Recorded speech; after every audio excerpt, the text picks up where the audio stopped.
अस्सलाम वालेकुम दोस्तों। त शाहवेरन जी वस्ती ड्रामे में शेमीर जेको आहे ख़ान बहादुर खे शिकस्त ॾियण में कामयाबु ईंदो या न, अॼु इन जे बारे में तव्हां सां ॻाल्हाईंदासीं। इन खां पहिरीं असांजे चैनल ते न्यू आहे त सब्सक्राइब करे ऑल ते क्लिक कंदा दोस्तों। जी त दोस्तों शेमीर बिल्कुलु कामयाबु ईंदो, छो त हुन सालनि जा साल हिकु ॿाराणी ज़िंदगी गुज़ारी आहे, सिर्फ़ु ऐं सिर्फ़ु इन जे करे जीअं मां पंहिंजे चाचे जे ज़ुल्म खां बची सघां।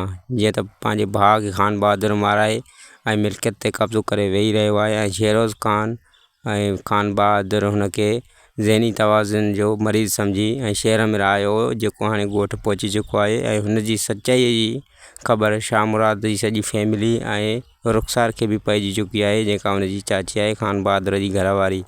अगर जे ख़बर न आहे त सिर्फ़ु ऐं सिर्फ़ु ख़ान बहादुर खे ख़बर न आहे त हू ज़हनी तवाज़ुन जो मरीज़ न आहे, हू ठीकु थी चुको आहे ऐं तमामु जल्द ख़ान बहादुर जी मौत जे सबबु शेमीर बणिबो। जी दोस्तों, ही हुई असांजी अपडेट। वधीक अपडेट ॿुधण लाइ सब्सक्राइब कयो असांजे चैनल खे। ख़ुदा हाफ़िज़।